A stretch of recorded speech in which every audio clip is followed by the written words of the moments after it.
나는 지금 너에게로 간다. 나는 지금 너에게로 간다. 세상 모든 기쁨이 되어간다.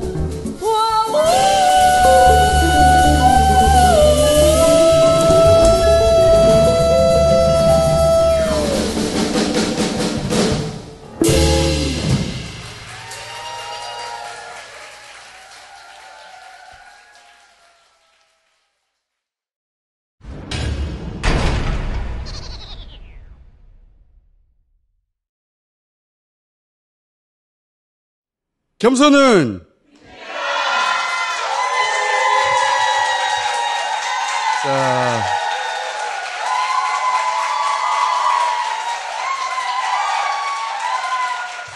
자, 다스베이다 366회 시작하겠습니다.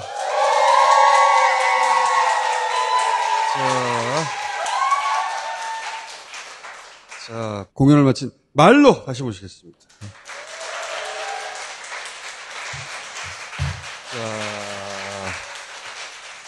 단독 콘서트 하는 거잖아요, 지금. 데뷔 몇 년째예요, 지금? 98년에 첫 앨범이 나왔는데. 98년에 첫 앨범이 나왔어요? 네. 27년. 오. 28년째다. 오. 세상에. 이야. 근데 저는 몇 주년 뭐 이런 거 별로 싫어해요. 30주년 기념 이런 거. 아니, 그거는 남들이 막 챙겨줄 때 하는 말이야. 아, 네. 한국 재즈, 원조 재즈 가수라고 봐야죠. 그래서 한국의 스캣을 소개한 사람이다. 네. 그렇게 알려져 있습니다. 그 전에 그 개념이 없다가. 그래서 스캣을 다 말로에게 배웠다고들 하는데, 후배들이. 최근에 우리가 공연을 계속 하고 있거든요. 전설의 그룹들하고. 포크. 포크 그룹들하고. 포크하고 재즈하고 또 잘 붙잖아. 그렇죠. 다들 주제곡을 하나씩 만들어서 오기로 했어요. 앨범을 만드시려고 하는 거예요? 그녀가 구속될 때 나왔던 팀들도 있고, 그녀와 관련된 곡들을 하나씩 다 만들기로 했거든요. 아니, 근데요, EBS에서 다큐멘터리 국제영화제를 하는데, 거기서 제가 음악에 관한 다큐를 봤는데, 쿠바의 쿠데타에 대한 음악 영화인데, 거기에 미국 재즈 미션들이 동원이 돼가지고 쿠바에 가서 막 이렇게 이용당하고 이러는 영화인데, 그 분들이. 그래, 나한테 이용당하는 거 맞아. 이용당하는 거 맞아. 제목은 네? 그녀의 공판? 제목은 이제 곡을 만들어 보고 붙여도 되고요. 만들 생각이 있구나. 아니, 이미. 그러니까 제가 그 다큐멘터리도 본 판에. 네. 하나가 아니라 영감이 여러 개 떠오를 수도 있잖아요. 여의도 헬기. 여러 영감이 떠오를 수 있잖아. 그렇죠. 어마어마한 일이 벌어졌고, 맞아요. 그때 정서적 임팩트가 어마어마했기 때문에 예술가들도 다 영향을 받았잖아요. 맞아요. 근데 거기에 대한 노래가 없어. 이래서는 안 되는 거 아니야. 예. 맞아요. 근데 정말 잘 만들어진 노래가 있으면 그렇지. 좋겠어요. 아주 세련되게 잘 만들어진. 그렇죠. 넘어왔구나, 이미. 전 이런 거 좋아하니까요. 9월 27일 이 공연은. 아, 맞다. 공연. 네. 공연 얘기하지. 당연히 잘 돼야 하고. 근데 제가 공연을, 그 단독 콘서트를 몇 번 안 했지만 살면서 한 번도 매진된 적이 없거든요. 한번 매진이라는 걸 한번 구경해봤으면 좋겠어요. 이번에는 매진될 거예요. 그 대신 이거를 걸어요. 매진되면. 네. 곡을 3곡 만들겠습니다. 아, 네. 할 수 있습니다. 그러면 윤석열, 김건희, 헬기. 오, 그렇게. 재즈풍으로 곡을 3곡 만들어서 네빌라 팀 같이 하는 것으로. 한번 생각해 보겠습니다. 네. 될 것 같죠? 제 머릿속에서는 되죠. 그때 다시 오시겠습니다. 감사합니다. 감사합니다. 네. 고맙습니다. 자.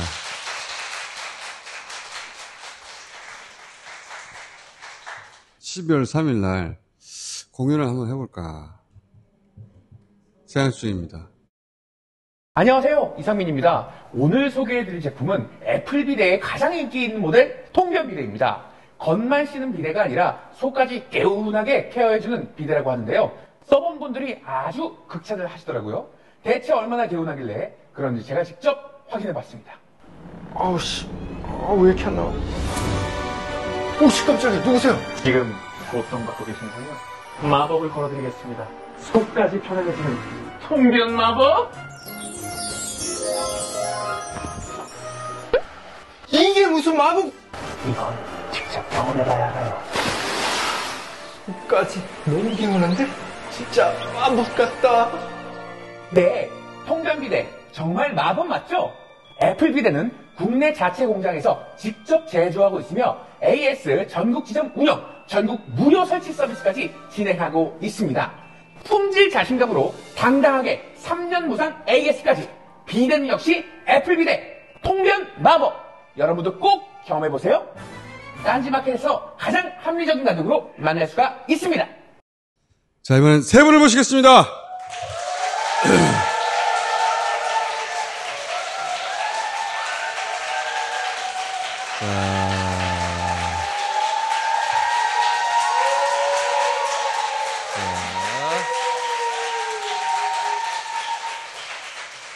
자, 민변 출신, 판사 출신, 검사 출신. 다시 한번 박수.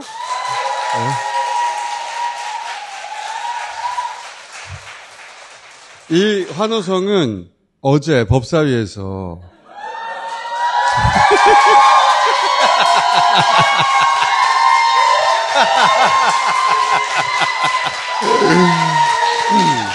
박은정, 나경원 사태질.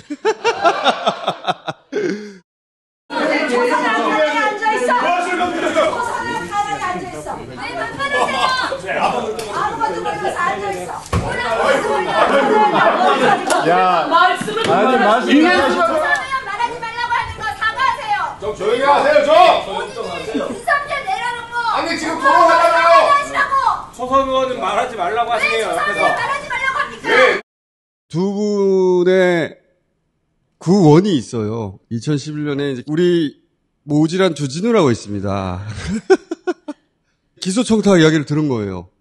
그래서 우리가 방송에서 이야기를 했죠. 근데 누군지는 말할 수가 없었어. 근데 나경원이 고발을 한 거예요. 그래서 얼씨구나 검찰이 구속영장을 친다고 잡혀가게 생겼어. 이제 얼마나 믿겠어. 낙검수할 때인데 검찰이 기소청탁 수사할 때 이 얘기를 들은 검사가 나서지 않을 줄 알았는데 나선 거야. 우리는 그렇게 부탁할 수 없는데 나서가지고 그런 일이 있었다고. 그래서 안 잡혀간 거예요. 우리가 나중에 방송에서 그걸 공개했어요. 왜냐하면 이제 역으로 우리는 안전해졌는데 이 양반이 이제 위험해졌다. 그게 박은정 의원입니다.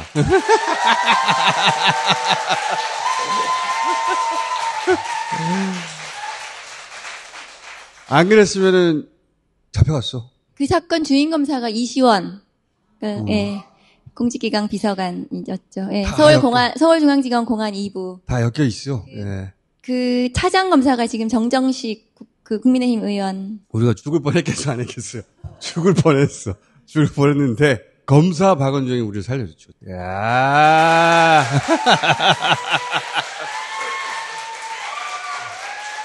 압력도 많이 받으셨어요? 그때 뭐 조사받으러 다니고 그랬죠. 예. 괜찮아요. 오래 지나가지고 다 잊어버렸어요. 남편이 좀 기소를 좀 해달라라고. 나경원 자위대 행사 참석 관련해서 블로거 중에 하나를 딱 찍어가지고 이 사람을 기소를 해달라라는 요청을 했다. 요지는 그거예요. 남편이 판사거든요. 그 얘기를 주진우가 들은 거야. 주진우가 모질한데 부지런해요. 근데 이제 검사 박은정이 검찰 내 불이익을 받을까 봐 입을 다물어 버렸으면 우리는 감옥 갔어요. 아니, 남편분은 지금 법원장 하고 있지 않습니까? 그렇다면서요. 그 남편을 제가 들은 얘기는 윤석열이 사석에서 내가 업어 키웠다 이렇게 얘기할 정도로 친한 사이라고 제가 들었고. 그렇게 친했는데 왜 나경원을 그렇게 당대표 나온다고 조져버렸을까? 나경원 의원은 윤석열 탄핵을 반대하는 걸 주도했어요. 주도했죠. 예, 탄핵이 각하되어야 된다고 주장을 하고 윤석열 내란의 밤에 통화를 했고 관저에 체포영장 방해하러도 갔었고, 최근에 이제 접견도 갔다 온 게 확인이 됐거든요. 그러니까 윤석열이라는 내란 수괴를 옹호하고 비호하는 국회의원으로서 그런 역할을 저는 했기 때문에 법사위 오면 저는 국민에게 사과해야 된다. 법사위원으로서 부적절하고 법사위원이 된다면 사과를 하고 일을 해야 된다. 한동훈이 폭로한 게 있잖아요. 자기만 빼달라고 했다고. 나한테 공소 취소 부탁하지 않았냐. 그래서 그러니까 나경원이 부들부들 떨면서 사실대로 얘기하세요. 그렇게 하셨잖아요. 이렇게 했던. 내가 그랬다고요? 네. 나만 빼달라고 그랬다고? 네. 나경원 대표님은 당시에 당직도 아니셨고요. 개인 차원에서 저한테 부탁하신 거였잖아요. 그게 개인 차원입니까? 예, 저는 개인 차원입니다. 아니 그게 개인 차원입니까? 예. 제가 제 것만 빼달라 그랬습니까? 한동훈은 뭐 똑바로 말하세요. 개인 차원이라고요, 제가? 예. 제 거를 빼달라 그랬습니까? 예. 네? 네? 예. 저를 이렇게 모욕하실 수 있습니까? 아니 똑바로 말씀하세요. 예, 똑바로 똑바로 말씀하세요. 말씀드릴게요. 제가 개인 차원의 부탁이라고요? 예. 제가 왜 개인 차원의 부탁을 합니까? 근데 갑자기 그렇게 나올 줄 몰랐어요. 반말로 굉장히 권위적이고 안하무인인 태도였어요. 뭘 안다고. 국민의힘도 다 초선이 많았어요. 권위적인. 박은정이 벌떡 일어나가지고 사과하셔. 앉아 있어 막 이러더라고요. 전 앉아 있었는데. 맞다. 앉아 있어. 그러길래 벌떡 일어났어. 그래가지고 벌떡 일어났죠. 그랬더니 갑자기 우르르 나가시더라고요. 국민의힘은 맨날 전략이 없어요. 법사위 전략이. 우르르 왔다가 우르르 나가요. 그리고 안 올 줄 알았는데 또 들어와요. 회의가 자기 장난하는 것도 아니고 마음대로 왔다 갔다 하고 발언도 그렇게 하는 게 맞습니까? 저는 나경원 의원이 법사위에 잘못 왔다고 생각해요. 아니 그 추미애, 나경원, 대전 막 이렇게 언론에 나와서 제가 그랬어요. 아니 나경원 정도는 내가 상대하면 되지.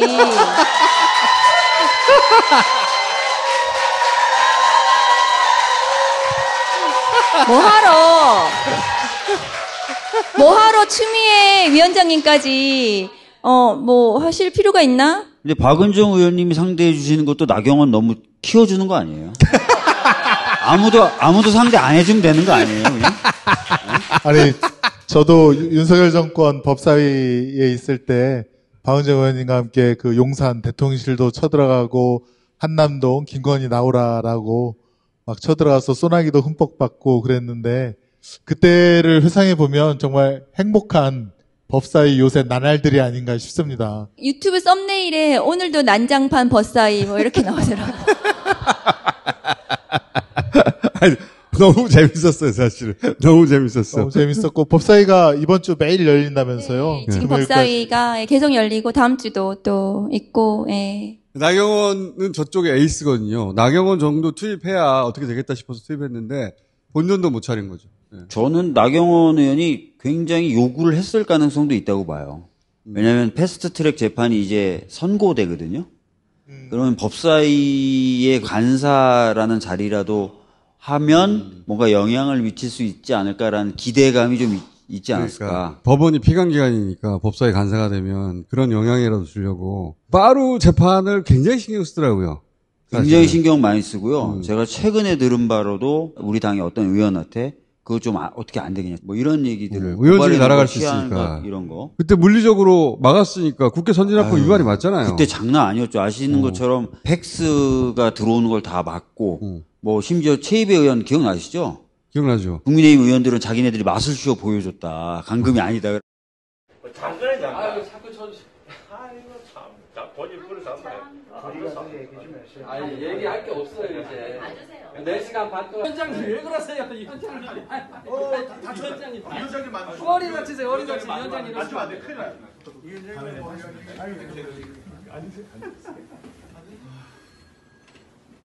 원내대표였단 말이죠. 네. 나경원 원내대표가 빠져나간다는 건 말이 안 되지. 말이 안 되죠. 네. 네. 근데 남편이 또 거기 법원장이라 가지고. 법원장입니다. 그 재판을 6년을 했는데요. 사실은 동영상도 다 찍히고 그래서 오래 할 재판도 아니었습니다. 근데 이제 법원에서 기일을 2달, 석 달 만에 한 번씩 잡는 거예요. 국민의힘 의원들은 왜 이재명 대표 재판을 왜 빨리 안 하느냐 막 소리치고 그럴 때였거든요. 말이 안 됐죠. 오늘 원래 모신 거는 이 검찰개혁을 먼저 여쭤보려고 모신 건데, 그럼 사법부 얘기를 해야 되겠어요. 검찰개혁 얘기 지금 짧게 하기 위해서 그냥 내가 거의 다 말할게요. 준 법조인이세요. 하도 수사기관 많이 다니시고 재판 다니시고 그래가지고. 맞아. 네. 법원 진짜 많이 다녔어, 내가. 애초 검사는 공소를 담당하는 법조 시스템의 한 축이니까 그 본연의 임무만 하게 하자는 거예요. 그 사람들이 사법시험 보고 들어갔지, 어디 수사 실력 검증받아가지고 거기 간 게 아니잖아요. 그래서 공소청을 법무부에 두고, 수사기는 원래 주면 안 되는데, 해방 직후에 친일 순사들에 대한 기억, 그리고 그 인사들이 그대로 남아있었기 때문에 반민 특위가 인적 청산에 실패해서. 그래서 어떻게 경찰을 믿냐. 잠시 검사에게 수사 기능을 주자. 한 게 70년 이상 한 번 가져간 권한을 내놓지를 않으니까. 원래 권력이라는 건 그런 거지. 이번에 수사 기능을 떼내서 이제 중수청이라는 곳에 분리해버리자. 여기까지는 아무도 이견을 달지 못해요. 우리가 다 봤잖아. 그걸로 이재명 죽이려고 3년을 용을 썼는데 실패했잖아요. 그 중수청이라는 것을 행안부 산하에 두자는 게 국정기획위 방안인데, 법무부에 가 있는 검사들, 이거 법무부로 가져와야 된다고 얘기하는 거예요. 검사들 혹은 검사 출신의 변호사 또는 검사 출신의 의원들이 주로 이거는 법무부에 둬야 한다. 행안부가 아니고 법무부로 가야 하나? 라고 사람들이 헷갈리기 시작하니까 박주민 의원, 박은정 의원 여러분들이 나와가지고 이제 안 된다, 그거는. 그렇게 하면 옛날로 돌아가는 것이다. 이걸 다시 법무부 아래 두면 더 커진 두 개의 조직이 될 뿐이다. 이게 요지예요. 이론이 좀 있을 때는 고위당정회의라고 해가지고 당에서 당대표 오고 정부에서 총리 오고 대통령실, 청와대에서 비서실장 와가지고 회의를 해요. 그거는 대체로 행안부 안으로 결론 날 것이 예상된다. 혼자 다 했어요, 내가. 정말 어려운 건 사법개혁인 것 같아요. 최근에 막 영장 기각되고 있잖아요. 한덕수 기각되고, 집사 게이트에 김혜성은 구속됐는데 김혜성보다 횡령 개수가 더 많은 동업자 또는 관계자 혹은 직원 다 영장이 한꺼번에 기각돼 버렸어요. 이거는 특별재판부 설치하지 마. 이런 시그널을 주기 위한 실력 행사하는 거 아닌가? 지금 가장 큰 문제점은 사법부가 옛날로 회귀됐다. 유신 정권 때 데모 많이 하는 사람들 구속시키고 또 엄벌에 처해야 되니까 영장을 발부하는 판사들을 특정인을 갖다가 지목해서 내려보내고 서울중앙 형사합의재판부 재판장을 또 정권에 입에 맞는 사람을 보내고 그런 것이 1970년대, 80년대 있었는데 지금 요즘 사법부를 보면 조희대 대법원장 체제로 오면서 대법원장이 찍어보낸 사람들이 구속영장 전담 재판부에 있고 또 서울 형사합의 재판부에 많이 있고 사법부는 가장 핵심이 재판부의 독립인데 사법부 내부로부터 독립을 못하고 있고 대법원장의 어떤 입맛대로 시키는 대로 하는 게 아니냐. 사실 지난번 이재명 대통령이 후보 자격 박탈한 대법원 판결 보면서 이거는 정말 거의 확실하구나. 그렇게 저는 생각을 했죠. 그래서 이거를 바꾸지 않고서는 재판의 공정을 기대할 수 없다. 이재명 후보 시절에 파기환송 대법원 조희대가 직접 진두지휘해서 말도 안 되는 일을 했고 그때 우리가 목격했잖아요. 그렇습니다. 집사 게이트 관련돼서 3명 영장 기각된 거에 대해서 특검 쪽 입장을 좀 보니까 제가 봐도 이해가 안 돼요. 왜냐면 범죄 혐의에 대한 소명이 아니라 범죄의 중대성에 대한 소명을 따지는 거예요. 지금 황당한 거거든요. 이 정도는 안 중요하다는 거예요? 그것뿐만 아니라 범죄 혐의의 소명이 되면 되지 범죄 혐의의 중대성에 대한 소명은 또 뭡니까? 그런 거 자체를 처음 봤다는 거예요. 내가 보기엔 별로 안 중요해, 이 사건. 이런 거 아니에요. 영장이 자꾸 이제 기각되는 것도 문제인데 법원이 신뢰를 쭉 잃어왔어요. 윤석열에 대해서 구속 기간을 오로지 이 사람만 날이 아니라 시간으로 계산한 거. 직위원. 그다음에 체포영장은 발부 단계에서 이의를 해서 다툴 수가 없어요. 유일하게 이 사람만 이의한 걸 받아들여줘서 절차를 진행해줬어요. 여기서 이 사람은 윤석열이에요. 네, 윤석열이에요. 이름도 말하기 싫어 이제? 네. 이름도 말하기 싫어요. 자꾸 말할 때마다 팬티가 떠올라 머릿속에서. 이거 자체로도 이미 법원이 어떤 사건에 있어서 또 어떤 사람들 앞에서든 공정하다고 얘기하기 굉장히 어려운 상황을 자초한 거예요. 근데 여기에 대해서 한 번도 회복적 조치를 안 하잖아요. 법원 스스로. 직위원 어떻게 한다든지 아무것도 안 하고 있어요. 신뢰가 훼손된 상태로 계속 가게 만들 거냐. 다시 회복됐다는 느낌을 국민들이 갖게 하는 거. 굉장히 중요하다고 생각하거든요. 그래서 저는 특별재판부 법원 입장에서도 나쁜 선택지가 아니라고 생각해요. 자기 영역을 침범한다고 생각하는 거 아닌가요, 지금?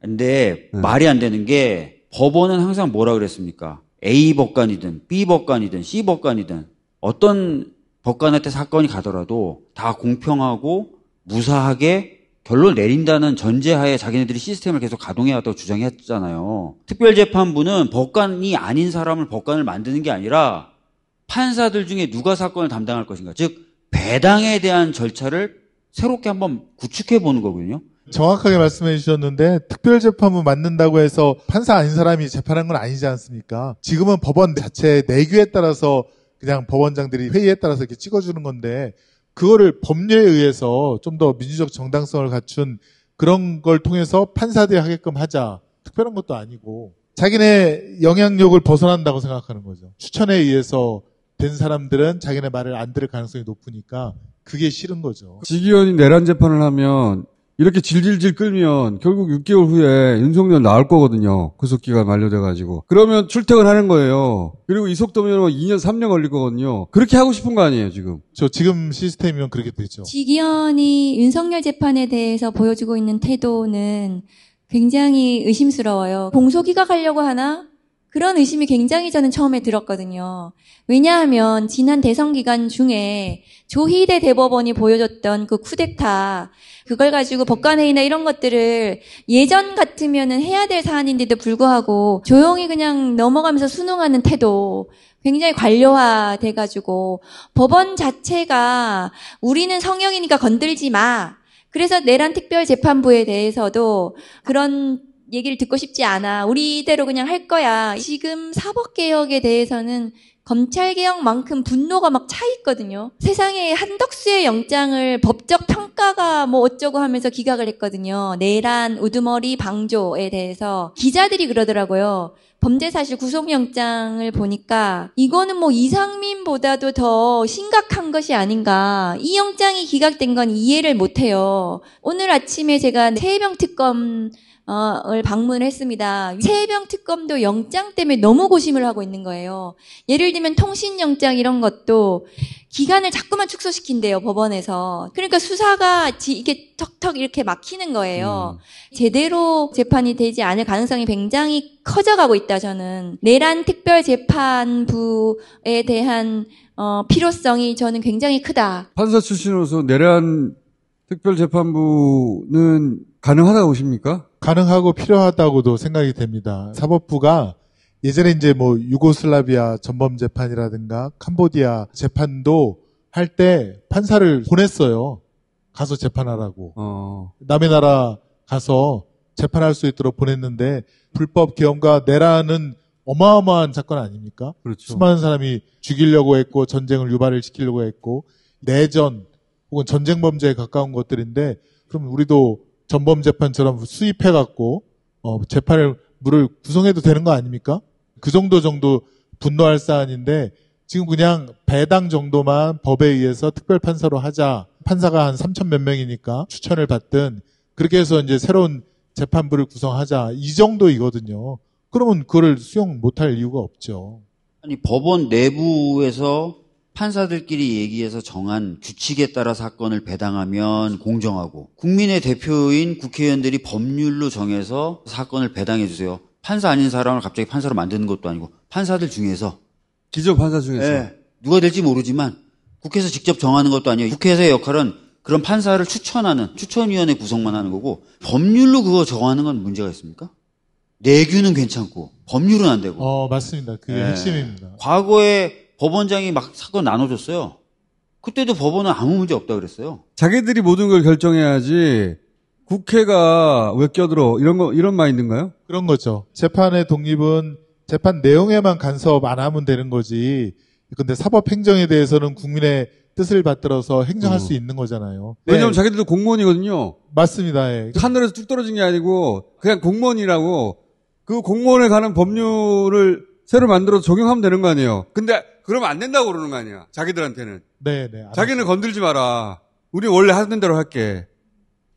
그러니까 조그만 거라도 사법행정도 건들지 마라. 근데 또 웃긴 건 사법부가 예컨대 기재부한테는 되게 약하거든요. 판사들 연수 보낼 때 또 돈 필요한 거는 또 기재부 사무관한테까지 가서 막 사정하고 그러는데 돈으로 쪼아야 되겠다 그럼. 그건 또 그래요. 아니 그리고 법원은 지금까지 수십 년간 일관된 입장이었어요. A 판사가 사건을 맡아서 판단하든 B 판사가 하든 C 판사가 하든 D 판사가 하든 결과는 똑같다. 그러면 내규로 정하든 법률로 정하든 결국 결과는 똑같은 거 아니에요? 법률로 정하면 공정하던 A 판사가 불공정해지는 겁니까? 내규로 정하면 A 판사는 다시 공정해지는 거예요? 전 논리적으로 이해할 수 없고 진짜 우리 공장장이 얘기하는 것처럼 건드리지 마 이거 말고는 어떤 그 이유도 없는 것 같아요. 지기현 판사가 이 내란 재판에 관여하지 않도록 하는 것이 중요하다고 생각해요. 무슨 여름 휴가를 다녀오고 재판 기일을 너무 띄엄띄엄 잡는 거예요. 박근혜 당시의 재판과 비교해가지고는 비교할 수 없을 정도로 띄엄띄엄 잡고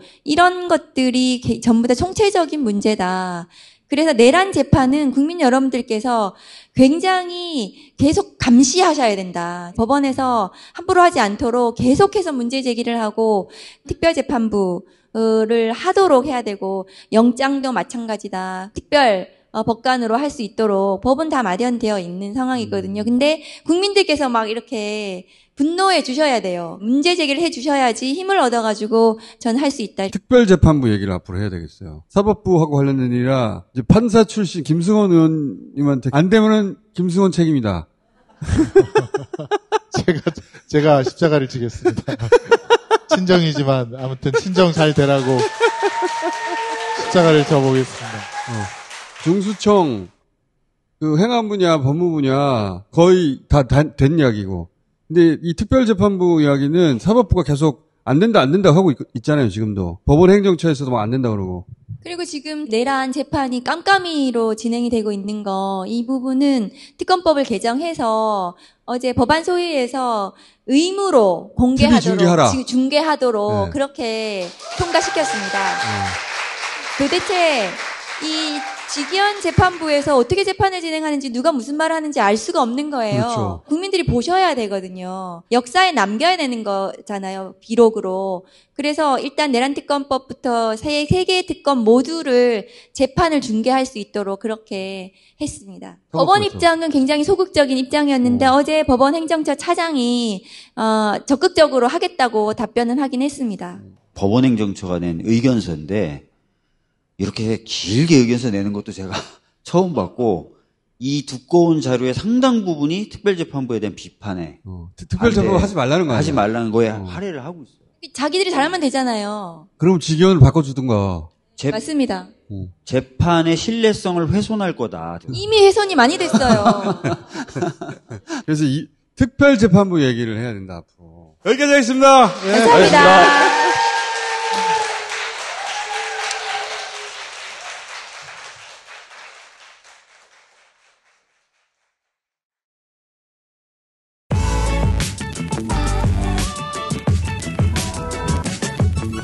어쨌든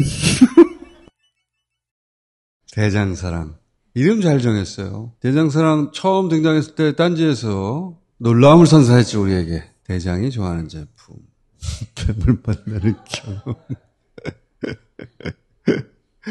후기를 확인하십시오. 여기서 가장 저렴합니다. 사냥산삼 사포닌이 가득이랍니다. 평점 만점 후기가 17,000. 근데 이걸 먹고 이렇게 활력을 찾았다는 사람들이 있다고 하니까 후기를 확인해 보십시오. 바스! 탈취제. 방향제 아니고 탈취제입니다. 화장품에 사용되는 원료로 만들었습니다. 안심하고 사용하세요. 저도 쓰고 있습니다. 냄새 원인을 제거한다. 방향제가 아니다.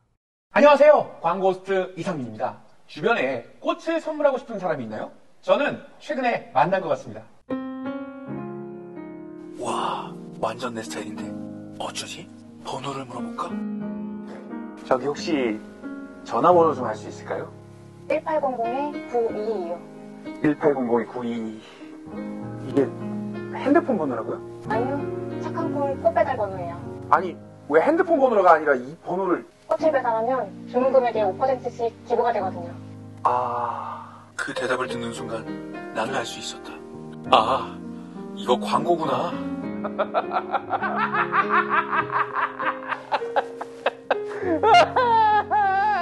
착한 콜 대리운전은 수도권 1800-9998을 눌러주시면 콜당 500원이 기부됩니다. 착한 콜 퀵서비스도 있습니다. 수도권 1800-95668 다 외우실 필요 없이 검색창에 착한 콜만 검색하시면 모든 서비스 전화번호를 확인하실 수 있습니다. 이렇게 마음이 훈훈해지는 서비스. 저도 언젠가 이용할 수 있겠죠? 네 분을 모시겠습니다.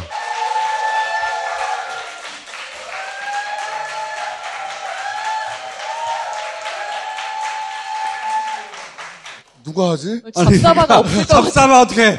잡사바 이거 어떻게 할 거야? 윤성훈 평론가님 부탁드리겠습니다. 할 수 없다. 꼭 해야 되는 건가요? 여러분 심포니와 더불어서 저희 오리지널 한 병 이렇게 합쳐가지고요. 진짜 파격 특가 45% 특가입니다. 제 사장님이 미쳤어요 수준인데 3가지 맛이잖아요. 달콤한 맛도 있고 오리지널 그리고 브리라고 해서 약간 쓴맛. 네. 그렇게 이제 3가지의 맛입니다. 3개 하고 오리지널 하나 하고? 진짜 싸게 지금 사실 수 있는 오케이. 기회라서. 자, 그러면 잡서봐 한번 해주세요. I say 잡사, you say 바? 잘하네. 잡사. 진짜 너무 얼굴이 확 끄는 거네요. 너무 부끄러워하는데 한 번 더 해봐요. I say 잡사, you say 바? 잡사. Thank you. 아, 정말. 너무 창피하다. 윤성훈 평론가가 해도 못 들어주겠군요. 지난주에 그 얘기 어떻게 됐어? 네? 뭐가요? 아니, 같이 나오는 거 아니야, 오늘? 신유진 변호사 오늘 왜 안 나오는지 아세요? 왜? 제가 죽여버렸어요.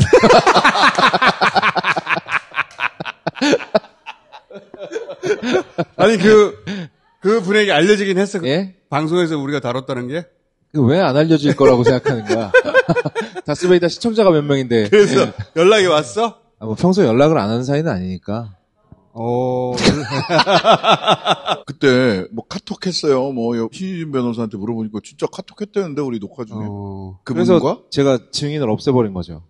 증인을 없애버린 게. 우리 지금 이 내용 말하고 있으니까 너 연락하면 모른 척 해야 돼? 아니. 본인은 원하는데 거기서 노한 거예요, 그럼? 지금 다스베이다 이 귀한 시간에 이런 얘기를 해. 결혼 시켜줄게 우리가. 괜찮아요. 결혼도 시켜주고 이혼도 시켜줄게. 정말. 결혼하면 세탁기라도 한대 딴지에서. 아니 결혼 안 한다고요. 이혼은 내가 한 10% 깎아줄게. 한번 따로 모셔야겠다. 그러니까. 겁이 뭐 괴롭히는 거 없냐고. 계약 결혼은 어떠냐고. 재산 노리고 하는 거지. 깔끔하게 정리해줄게. 뭐. 아니 재산 있는 남자랑 해야지 그런 거. 그 통장은 있을 거 아니야. 없어요. 없어. 나 아무것도. 집에 금거북이 없어? 금거북이는 없고 그라프 목걸이랑. 아니 금거북이가 제일 이상해. 너무 조그매. 한 마리밖에 없어. 요만한 거 하나 나왔다는 거 아니야. 왜 하나만 나왔을까? 그런 종류가 한 10가지 있지 않을까? 해산, 불돌, 구름, 소나무, 거북이, 악사슴, 불로초. 십장생. 그 중에 하나 띄워줬구나. 네.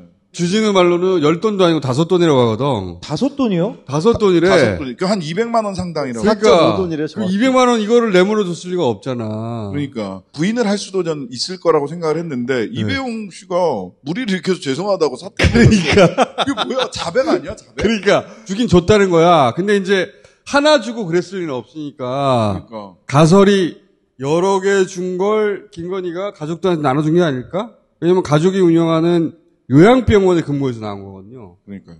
근데 그러면 같이 쓰던 편지가 너무 이상해. 그러니까.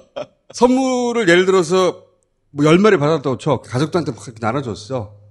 그러면 금거북이만 있어야 되는데 그 편지가 같이 있었다는 거 아니야. 그게 이상하잖아. 편지를 준 것도 이상하고 그 편지를 가지고 있었다는 건 더 이상하지 않나요? 제일 이상한 건 200만 원짜리라는 거야. 그게 제일 이상해. 그것만으로 왜 국가교육위원회 위원장이 사퇴를 하냐고. 저는 뉴라이트 세력들이 정부에 들어오는 과정에서 벌어진 일이 아닐까 싶거든요. 돈보다도 그게 더 중요하다고 저는 개인적으로 생각을 하는데. 난 돈이 중요하다고 생각해. 근데 그게 너무 작잖아. 네. 이 편지를 같이 보관한다? 그러면 나눠준 게 아니라 자기가 받은 거를 이렇게 분산해서 숨겨놓은 건가? 근데 보통 편지는 본체랑 같이 있기 마련이잖아요. 거기다 놓고 빼서 쓴 거 아닐까? 거북이를? 거북이를 한 마리, 두 마리 필요할 때마다. 빼서 오늘 뭐 거북이 한 3마리 갖고 와봐. 새로운 가설이네. 거기 보관하다가 남은 거 하나다. 그렇잖아요. 편지가 거북이랑 같이 움직이는 건 말이 안 되고. 그렇지. 편지가 제일 이상해요. 가족들한테 나눠준 거로도 이상하고 이거 숨겨야 되겠다. 이렇게 생각해도 편지가 이상하단 말이지. 이상하죠. 거기가 원래는 금 거북이를 가득했었다? 그렇죠. 아니 뭐 굳이 거북이라고 생각할 필요도 없을 것 같아. 순금으로 만들 수 있는 거 종류 여러 가지 있잖아요. 뭐 그 순금 열쇠도 있는 거고 뭐 카드도 있는 거고 그냥 금괴도 있고. 나는 십장생설. 십장생설. 해산 물돌 구름 소나무 거북이 학사슴 불로초 이렇게. 지금까지 내가 들은 것 중에 거업 가설이 제일 그럴듯해. 편지를 왜 안 버렸지? 그걸 안 버려서 들킨 거예요. 이거 네가 줬지? 그랬더니 네. 사퇴할게요. 국회에는 절대 못 나가요. 압수수색 들어올 게 뻔하니까 버릴 수는 없잖아 이거. 그렇죠. 금인데. 근데 편지는 왜 안 버렸냐? 편지 왜 안 버렸을까? 거업 가설은 설명이 되잖아. 버린 게 아니고 거기다 보관하고 있었다. 그러다가 잊어버렸다. 그것도 좀 이상하긴 하죠. 그것도 이상해요. 그러니까 그거는 이제 정신머리가 없는 사람들이 하는 행태인 거잖아. 일단 버리고 사실 바로 없애버리는 게 맞잖아요. 너무 많아서 기억을 누가 줬는지 헷갈려서 이런 거 아닐까? 이게 애초에 누구한테서 온 건지를 알 수 있어요. 너무 많아가지고? 네. 나머지는 다 빼쓰고 누가 줬는지는 남겨놔야 되니까 한 마리랑 편지를 놔둔 거지. 일종의 태그로? 그렇죠. 영수증처럼. 동생이 받고 동생이 그렇지. 기억하기 위해서 남겨놨을 수도 있어. 온 가족을 커버하려고 동생도 준 것이다? 누나한테 얘기는 해줘야 될 거 아니에요. 근데 그게 너무 많은 거지. 하나 깜빡한 건가? 하나를 이렇게 문진처럼 이게 편지 이렇게 눌러놓은 거지. 이 거북이 얘한테서 왔음. 뭐 곱하기 200 뭐 이러면 원래 200마리였구나 뭐 이런. 200마리 금거북이. 금거북이 5톤짜리가 남아있는 걸 보고 정말 많은 걸 받았구나 이런 생각을 했어요. 그러니까. 일반인들한테는 몇백만 원짜리 금거북이면 잊어버릴 수가 없어요. 근데 이 사람들은 잊어버린 거야. 감추려고 맛만 먹었으면 화분에다가 살짝 묻어놔도 되는 거잖아. 아무것도 아닌데. 편지만 없애버려도 아무도 모를 텐데. 앞색에 들어오면 그 금고를 열어서 그냥 주머니에 넣으면 돼. 편지 구겨가지고 화장실 물 내려도 되고. 정급하면 먹어. 그걸 잊어버릴 정도였으니 얼마나 많이 받았을까. 다 치우고 남은 거. 그런 거지. 겠죠. 그러니까 200만 원짜리부터 몇백억, 몇천억, 캄보디아 ODA까지 참 성실해. 통일교 청탁 내용 중에 사람들이 잘 이해 못하는 게 아프리카 행사 비용을 ODA로 해달라고. 통일교에서 목걸이 준 거 있잖아요. 목걸이 준 게 통일교가 하는 아프리카 행사에 교육부 장관이 참석해달라고 준 거예요. 왜 그런 일이 벌어졌냐면 통일교가 아프리카에서 선교를 하는데 NGO로 선교를 해요. 아프리카는 그게 더 잘 먹힌다고 생각했나 보지?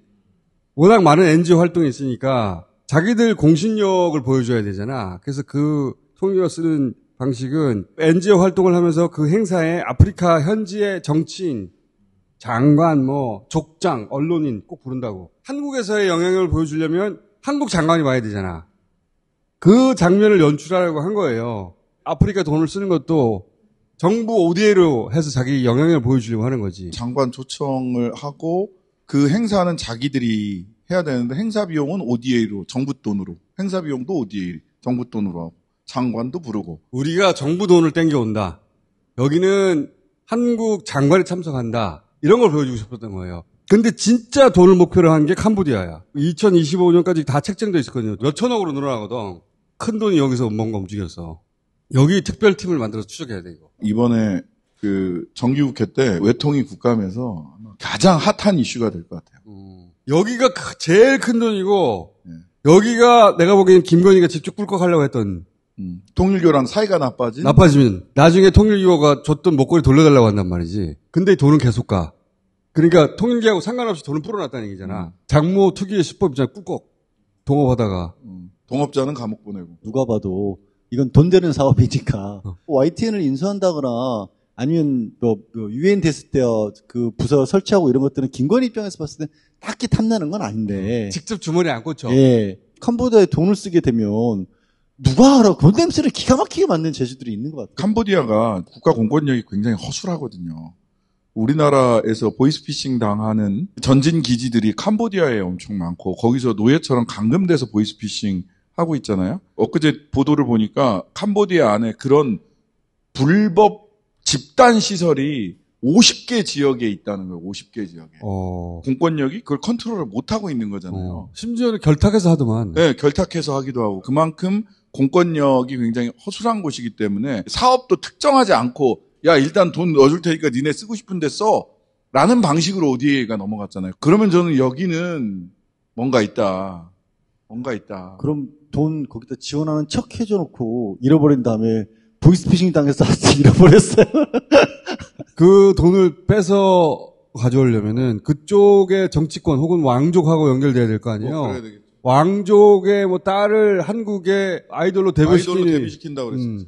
그런 계획하고 서로 맞물려가지고 아이돌로 데뷔시켜주고 돈은 거기서 빼가지고 누가 가져가고 도이치 파이낸스가 거기 설립됐다는 거 아니에요? 베리 서스피셔스. 와. 스트레인지로 부족한 것 같아 이거. 통일 입장에서 뒤통수 맞았다는 얘기잖아요. 한학자 총재 입장에서 살 수 있는 가장 좋은 방법은 미수였다. 우리는 접근했으나 당했다. 이 전과 다른 점은 최은순, 김건희도 같이 갈 것 같다. 캄보디아에서 굳이 돈 말고 다른 걸로 들어올 수도 있지 않았을까? 캄보디아에서? 네. 뭘로? 남자 이런 거 말하려는 거 아니야? 아니. 저는 마약 수사하는 게 너무 수상하거든요. 더 위험한 거 말하네? 그렇잖아요. 이게 일단 들어오기만 하면 부가가치가 금이나 다이아몬드 이런 거랑 게임도 안 되잖아요.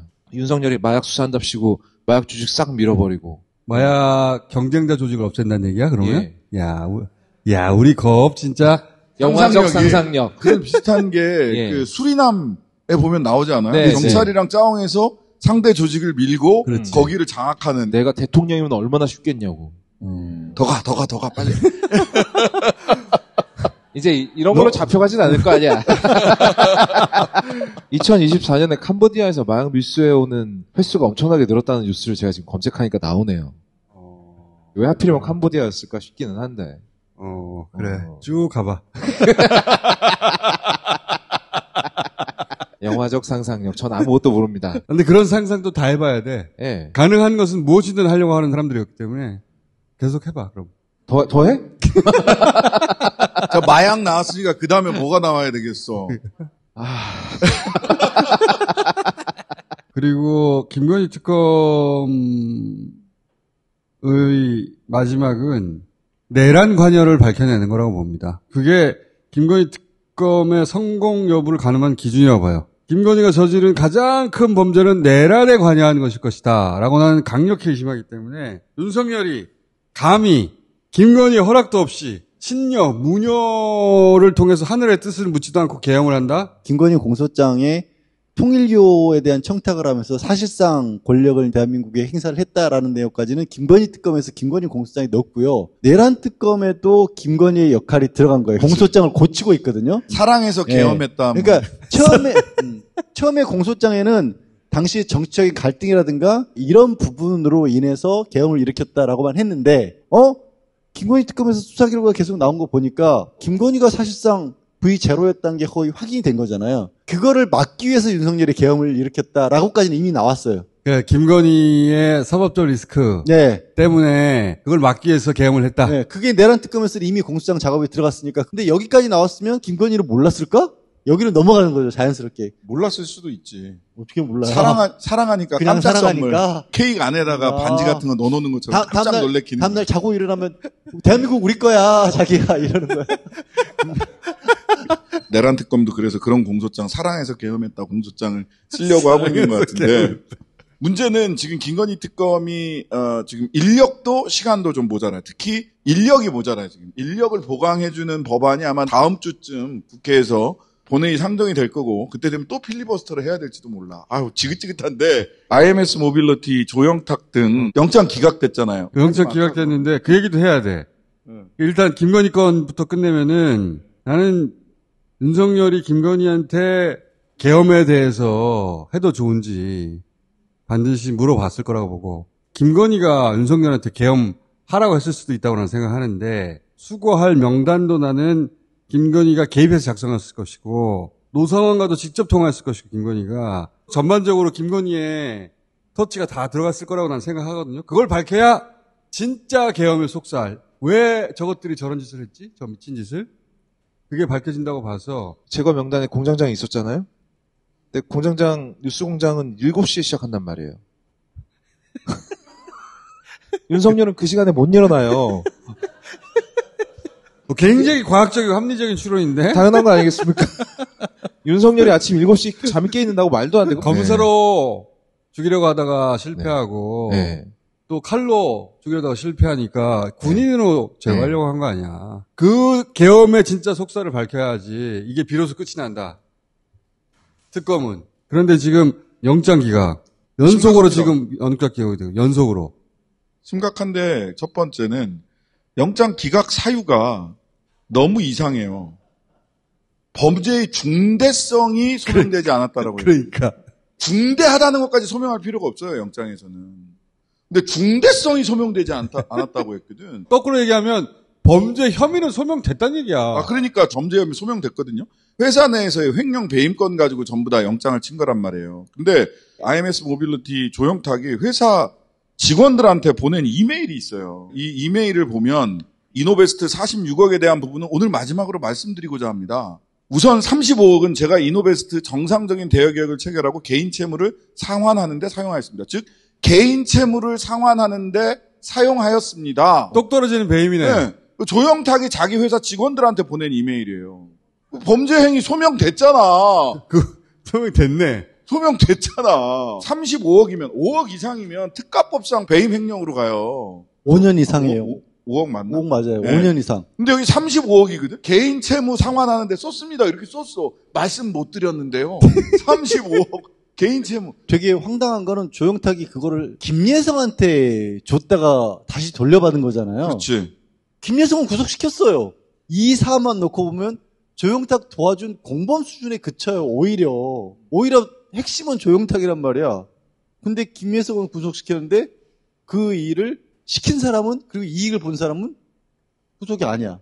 개인 채무에 대한 부분이어서 공개가 망설여졌습니다. 무슨 배임 35억을 이 사건이 아니어도 180억을 투자했는데 35억을 개인 채무에 썼으면 투자자들이 고소해요. 아, 그러니까요. 바로 이 미친 새끼 아니야 그러면서. 이거 범죄 혐의가 굉장히 중대합니다. 중대하죠.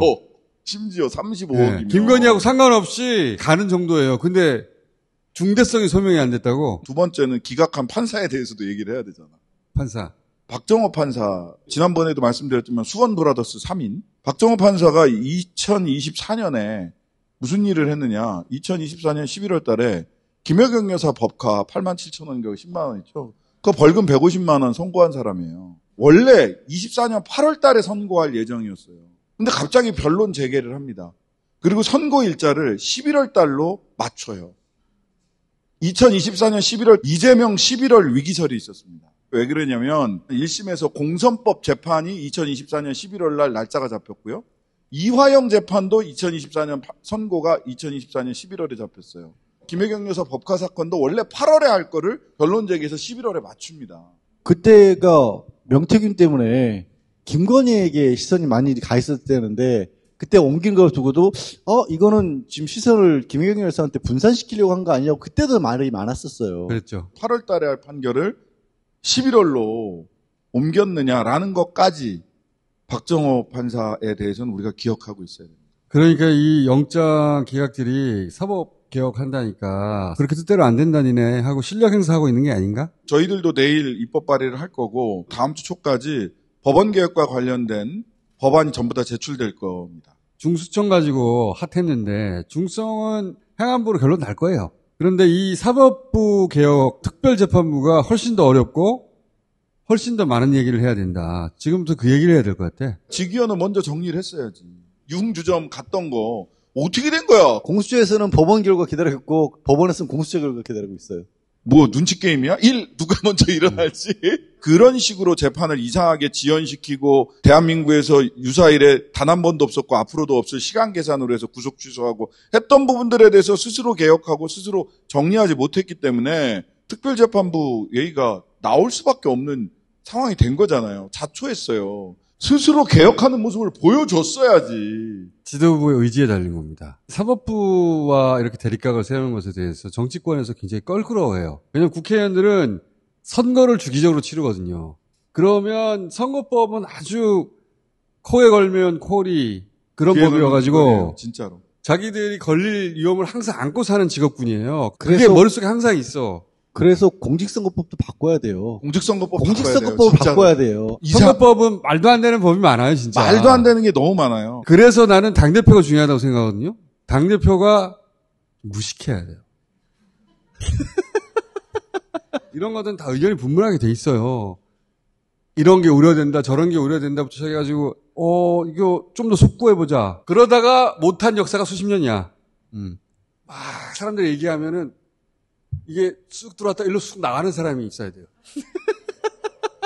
법원의 입장 자체가 내란이 아니라 그냥 정치권에서 벌인 해프닝 정도로 여기고 있는 것처럼 밖에 안 느껴져요. 중대하게 안 받아들이고 있는 것 같아요. 적어도 조의대 대법원 조의대 코트는 확실해요. 추미애 위원장이 지금 얼마 전에 직위원회에 대해서 직접적으로 금액까지 특정해서 증인까지 다 했다고 얘기했는데 그래도 꿀쩍도 안 하잖아요. 650만 원. 네. 야, 니네 임기 5년이지 판사들은 직무평가도 10년에 한 번씩밖에 안 받아. 2년만 쭉 시간 끌고 나면 또 못해. 이게 완전히 박혀 있어요. 저는 정성래 의원이 분명히 할 수 있을 거라고 생각합니다. 정청래 대표 때 이걸 못하면 못한다고 봐요. 이거 언제까지 시간 질질 끌고 있을 겁니까? 지금 벌써 내란 진압되고 나서 대통령 새로 뽑힌 지가 언제고 탄핵당한 지가 언젠데. 대통령 새로 뽑힌 지는 100일 얼마 안 됐네요. 100일도 안 됐어. 거기만 편집해 주세요. 네. 생각해보니까 얼마 안 됐어. 100일도 안 됐어, 아직. 일을 많이 하니까 굉장히 오래된 것 같은데, 100일도 안 됐어. 그러니까 일을 좀 작작 하셔야지, 그러니까. 생각해보니까 이제 2달 됐네. 자, 정청래 대표가 추석 전에 하겠다고 못을 박은 이유도 그런 이유예요. 숙고해보자. 의논해보자. 이런 얘기 하면서 조금씩 미루게 되고, 그러면서 넘어가는 거예요. 그런 역사예요, 항상. 실패의 역사가. 학설이 생겼어요. 아직은 때가 아니다 그래서 시기상조설. 아직은 때가 아니다. 온 시기상조를 언제 그럼 때가 되는데. 그러니까 맨날 시기상조. 언제 시기상조야. 아직은 때가 아니다. 그러니까 시간을 일부러 못을 박은 거예요. 추석 전이라고. 그런 얘기를 하면 또 그렇게 시한을 정해놓고 할 일이 아니다. 시간을 갖고 충분히 토의해보자. 법 자체 뜯어보면 그사람 보면 되게 많아요. 근데 스타트를 안 끊으면 아무것도 못하는 거예요. 걔네. 절대 안 달아지는 거예요. 그리고 아무리 꼼꼼하게 뭘 한다고 하더라도요. 시행착오가 있게 마련입니다. 한두 가지를 딱 뽑아가지고 굉장히 과장하고 부풀려갖고 이래서 누가 이렇게 돼가지고 막 어떻게 됐다 저렇게 됐다 조중동 등 이런데 언론에서 막 뻔뿌질을 해서 막 침소봉대해서 얘기를 할 거예요. 국민 여러분들께서도 그 시행착오를 조금 견뎌주셔야 될 것 같아요. 처음에 시행착오가 있기 마련이거든요. 조중동이 그렇게 하겠지. 네. 우리 이재명 그럴 대통령 때 편들어 주시고 당연히 편들어 줘야 되고 그럴 때 OTT를 봐야 됩니다. 정치로부터 눈을 돌려야 돼요. 윤석열이 속옷만 입고 막 들어 누웠을 때부터 생각을 한 건데 그 CCTV 영화를 보면은 네. 해킹을 하더라고요. 그래가지고 윤석열 비디오 이렇게 해가지고 우리도 좀 볼 수 있는 방법이 없나? 윤석열 평론가 이렇게 취향이 좀 이상하시네. 그러니까 뭔가 그런 느낌 때문에 그런 것 같아요. 그 충격적인 영상이 어느 정도 일치하는지를 확인해보고 싶은, 그런 욕구가 있는 거죠. 아이고, 힘들다. 네. 댓글 보니까 윤석열이 빤스 입고 엑셀 방송한다고 막 그런 얘기도 하던데, 이거 인터넷 무슨 방송? 그 엑셀 방송이라고. 엑셀? 예, 시청자들이 노래해 걸리면 나와서 노래하고 빤스 입고 춤춰 그러면 빤스 입고 춤추고 이런. 그럼 슈퍼챗 쏴주고. 그렇죠. 슈퍼챗 쏴주고. 그러니까 이거를 그냥 양의 영역으로 가져와서 풀어버려야 된다. 니들이 누구한테 별풍을 쐈는지를 봐라. 윤석열 방만 유튜브 연결해 줘. 네. 그래서 거기서 별풍선 하도록. 1000개 모으면 닭다리 하나 이런 식으로 해가지고 찬성.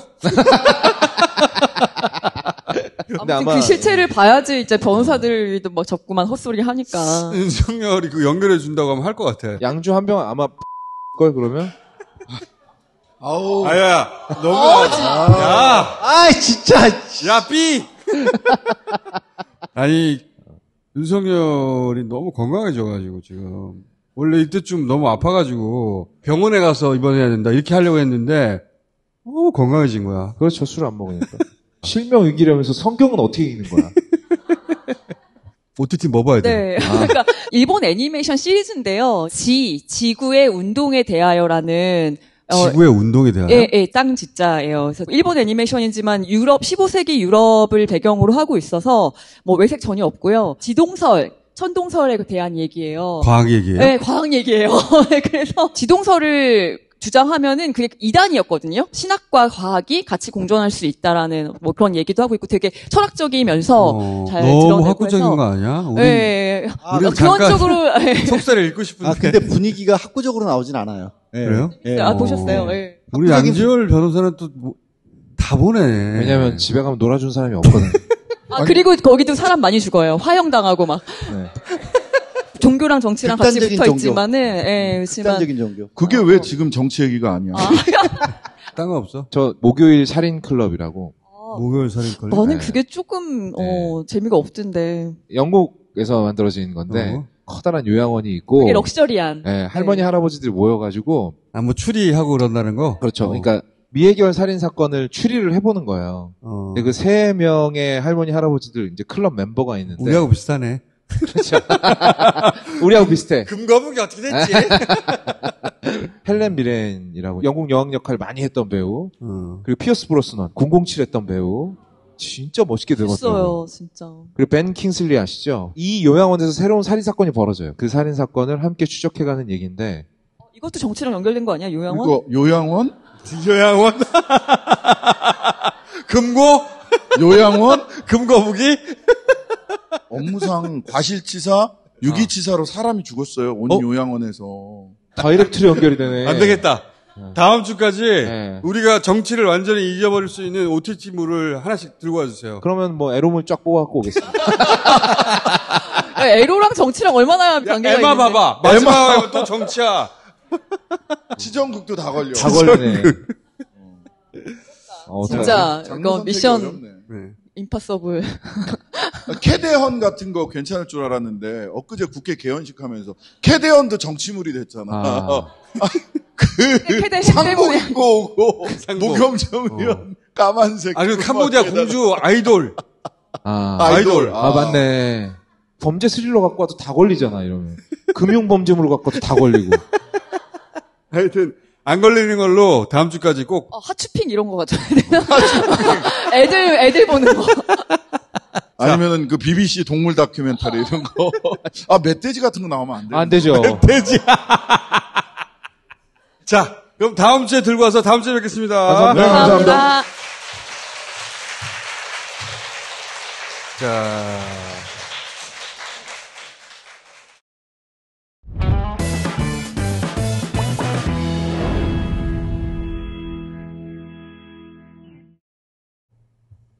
뭐 45% 할인.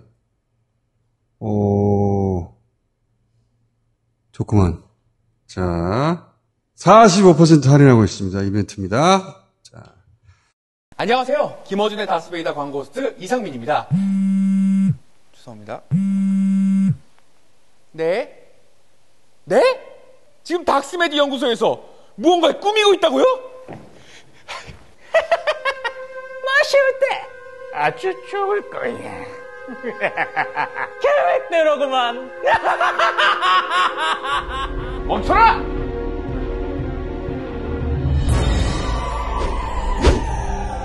아니, 양치 후에 과일을 먹이다니 이런 작은 놈들! 잠깐만, 이건 괜찮아. 닥스메디니까. 근데 쓰지 않은데요? 그냥 구강에 미친 사람들이었습니다. 합성 계면활성제를 넣지 않아서 과일 맛이 달라지지 않는 치약을 만들었다고 합니다. 자연 유래 성분으로 만든 것은 물론 사용자의 필요에 맞게 기능까지 세분화된 닥스메디 치약, 시리니 케어의 1S 치약, 잇몸 케어의 더블 X 치약, 어린이를 위한 치약 K까지 딴지마켓에서 닥스메디를 검색하시면 다양한 구강 전용 제품들과 함께 판매 중입니다. 박태웅 의장님을 모시겠습니다.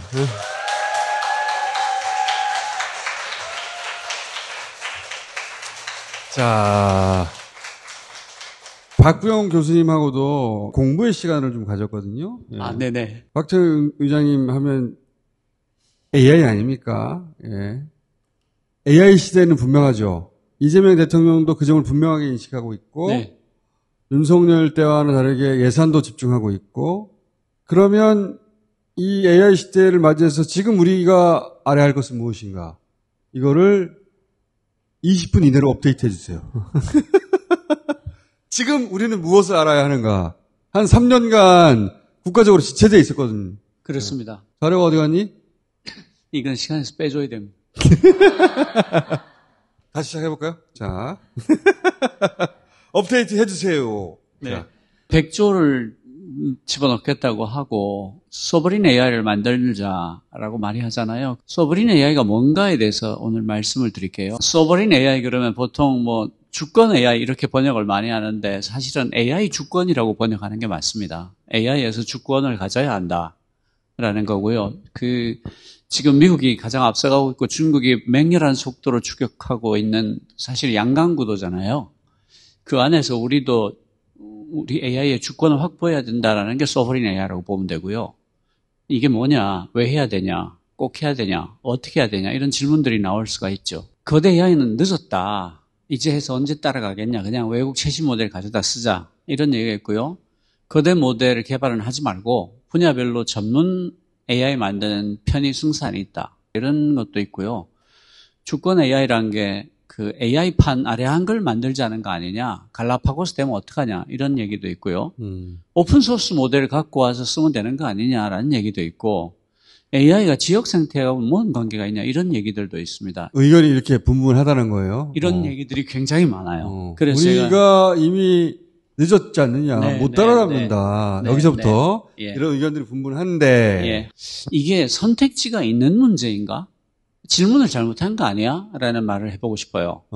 가령 국방 분야를 봅시다. 국방에서 제일 앞서 있는 회사 중에 하나가 미국의 팔란티어죠.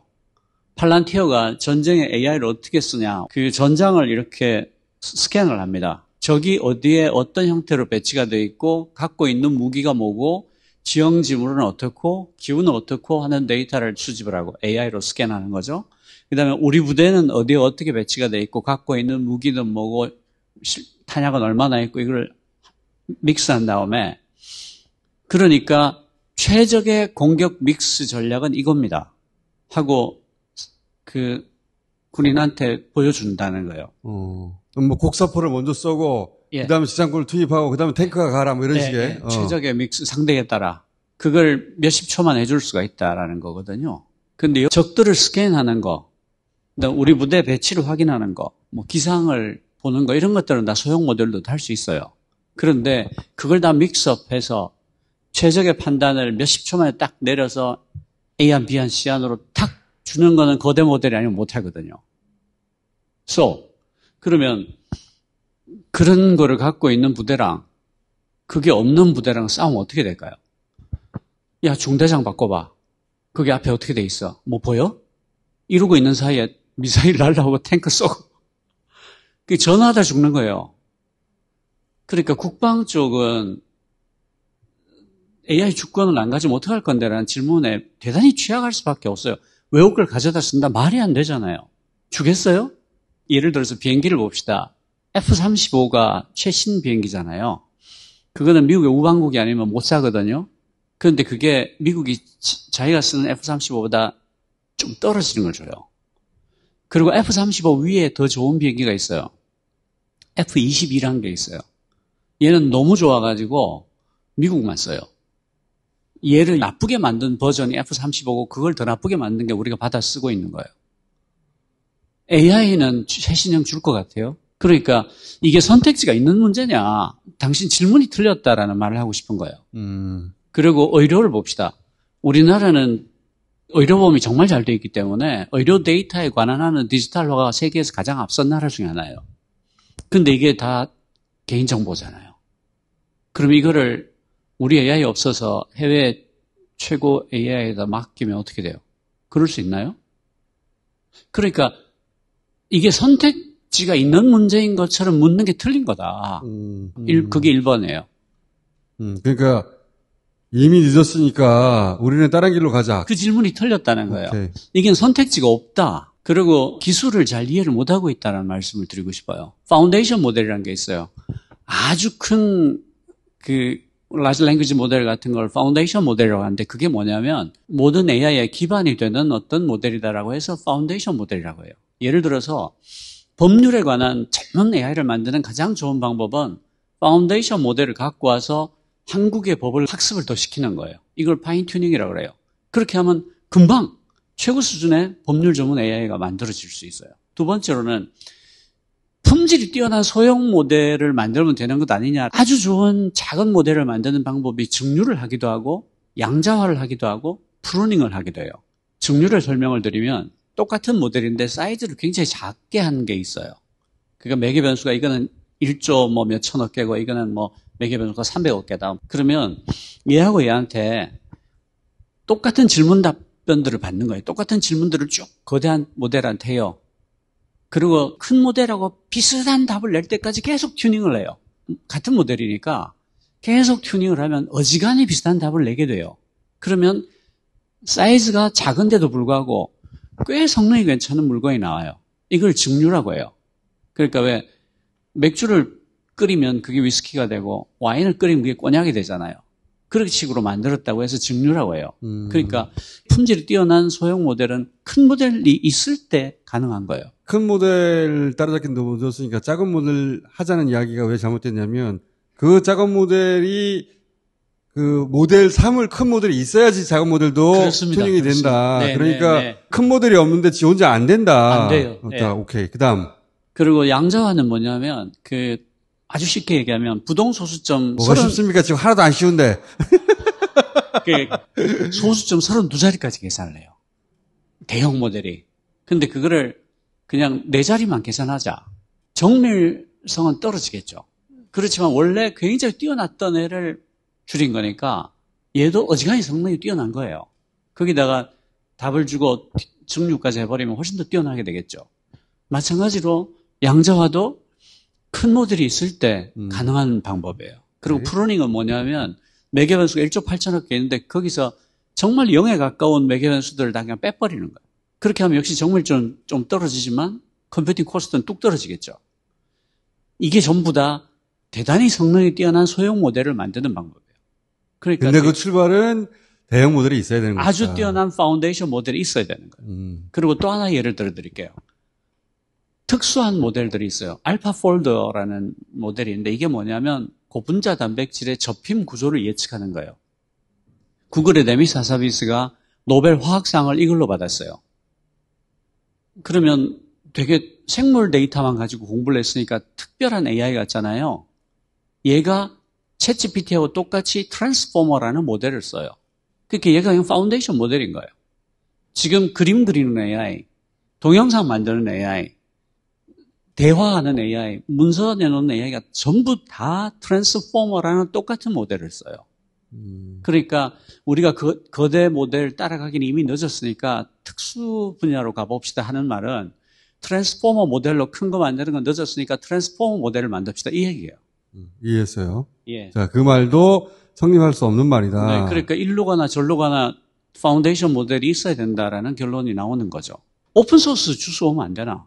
그 메타, 페이스북이 만든 라마라는 것도 있고 중국의 알리바바가 만든 쿠엔이라는 것도 있어요. 그것도 성능이 꽤 괜찮거든요. 그 가져와서 쓰면 되는 것 아니냐라고 말할 수 있어요. 근데 페이스북이 라마4까지 내놨다가 성능이 너무 떨어지는 거예요. 딥시크한테도 밀려. 그래가지고 마크 저커버가 세계 최고의 AI 과학자들을 2천억 주겠다, 1,000억 주겠다 이러고서 막 데리고 오잖아요. 그래서 다른 모델 만들겠다고 방향을 틀었어요. 그럼 어떻게 돼요? 라마를 믿고 그걸로 AI 사업을 하던 모든 회사들이 오픈소스는 책임져 주지 않으니까. 네. 이것도 그러니까 지속 가능하지 않다. 공짜니까 저쪽에 처분에 맡겨야 되잖아요. 나라의 모든 산업들을 남의 처분에 맡기자는 말이 옳지 않잖아요. 그러니까 그것도 말이 안 되네. 파운데이션 모델을 개발하지 맙시다라는 말을 해서는 안 된다. 옳지 않다. 페이스북을 오케이. 봐라. 이거는 일종의 자선 사업에 기대서 네. 국가를 운영하는 거니까. 그러니까 그 오픈 소스를 만들어준 회사가 이제 더 이상 못하겠어 그럼 끝나는 거잖아요. 그건 사기업의 정책이니까. 그런 사례가 많잖아. 자, 이것도 알겠고. 그리고 우리 사정을 보면요. 우리가 지금 서방 진영의 제1제조창이에요. 지금 중국하고 미국이 갈라지면서 전 세계의 밸류체인이 재편되고 있어요. 옛날에는 중국부터 미국까지가 일관되게 이어진 하나의 밸류체인이었잖아요. 중국에서 싸게 만들어서 미국에서 팔고 아니면 미국 회사들이 중국에 공장을 두고 이런 식이었단 말이죠. 그런데 이걸 끊어내는 작업이 진행 중이잖아요. 서방의 제조창이 필요하게 된 거죠. 그런데 전 세계에서 쇠부터 반도체까지 모든 물류체인을 자기 나라 안에 갖고 있는 유일한 나라가 한국과 중국이에요. 근데 중국이 빠지잖아요. 그럼 한국이 굉장히 큰 기회가 생기는 거예요. 이를테면 지금 조선업 살려주세요 하고 마스가 이렇게 된 이유도 서방 진영에 배 만들 때가 여기밖에 없어서 그런 거예요. 그러니까 트럼프가 한국에 그렇게 세게 나오지 않았던 이유가 대안이 없던 거거든요. 이게 무슨 뜻인가 하면 세계 최고의 산업 데이터가 여기 있네라는 뜻이에요. AI를 암만 좋은 걸 만들어도 산업 데이터가 없으면 산업에 관한 AI는 만들기 어렵잖아요. AI는 아주 대량의 데이터를 갖고 와서 그걸 학습을 해서 그 안에 있는 잠재된 패턴을 찾아내는 애거든요. 근데 대량으로 쌓여있는 산업 데이터가 여기 있네? 우린 다 갖고 있단 말이죠. 그러면 산업 AX 하기는 정말 좋은 여건인 거예요. 거기다 우리가 디지털화도 잘 돼 있잖아요. 세계에서 톱5 안에 든단 말이죠. 그러니까 상대적으로 딴 데보다 디지털 데이터를 쉽게 만들 수 있는 처지에 있는 거예요. 팔란티어가 온톨로지라는 방법을 써서 현장을 AI화 하는데요. 회사 안에 있는 모든 것들의 관계를 다 정리하는 거예요. 사람도 객체고, 물건도 객체고, 기계도 객체고, 다 객체로 놓고 이것들 간의 관계를 다 정리하는 거예요. 최고의 컨설턴트들이 붙어가지고 몇 달에 걸쳐서 그걸 다 정리해요. 다 정리하면 어떻게 되냐면 우리가 회사에 노하우, 암묵지라는 거 있잖아요. 한 15년 근무한 그 부장만 알고 있는 체계도 없고 써져 있지도 않지만 그 기계 그 소리 나면 벨트 느슨해진 거야. 이런 것들 있잖아요. 야, 테이프는 그렇게 감는 게 아니지, 자식아. 이러면서 딴 얘기하면서 감는데 새로 들어온 애가 이러고 감는 것보다 훨씬 잘해. 이런 것들이 있잖아요. 그런 암묵지들을 다 드러내게 하는 작업을 하는 거예요. 그렇게 해서 회사의 병목이 되는 것들, 혹은 자동화할 수 있는 부분들, AI가 처리할 부분들을 다 끄집어내서 하는 거거든요. 그러니까 굉장히 효과가 좋아요. 회사가 가지고 있는 유명의 자산들을 다 하나로 뭉치는 거네요. 그래서 어떻게 되냐면 회사의 모든 노하우가 다 빠져나와 버려요.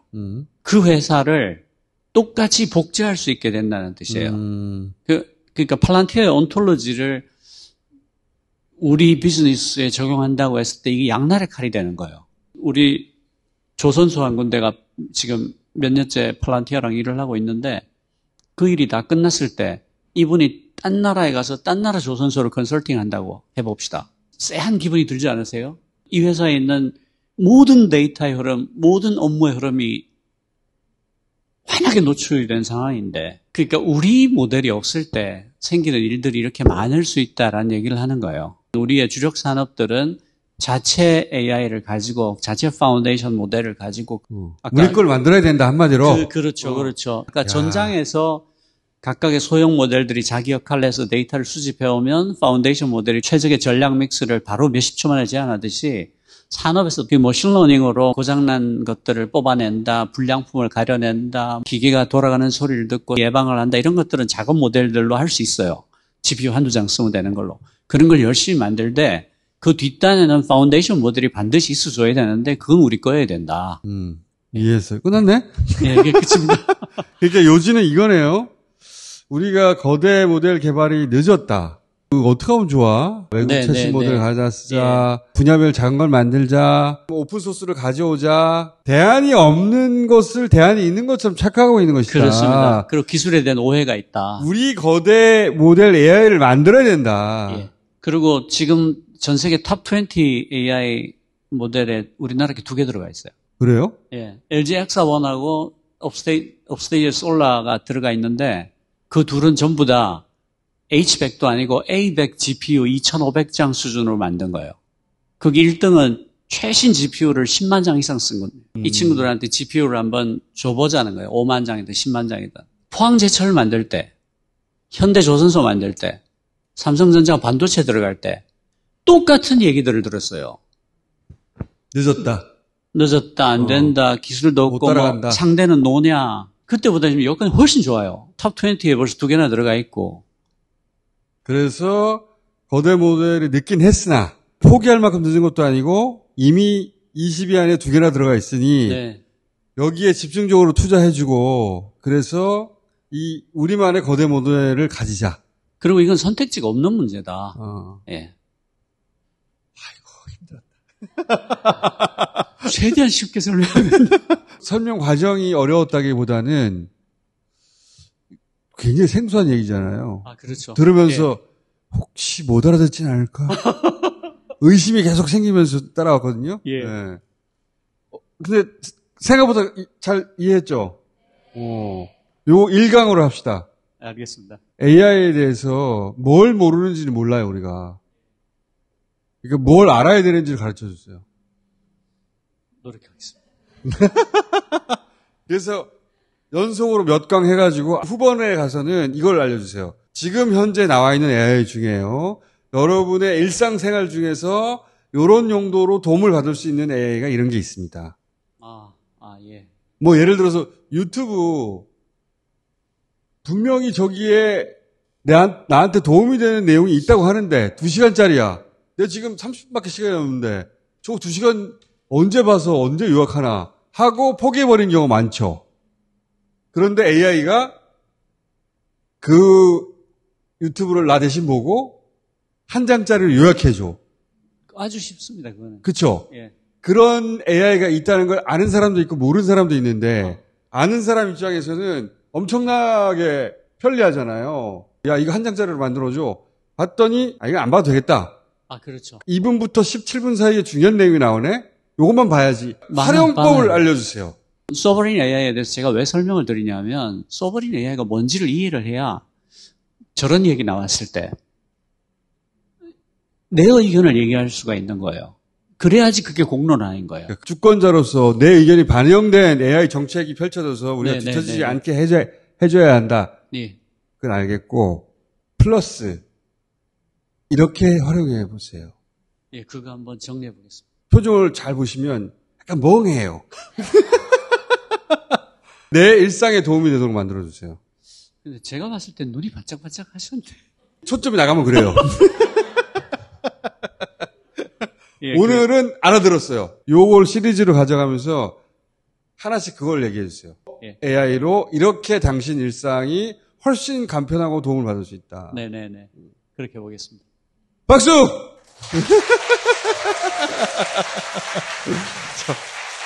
자,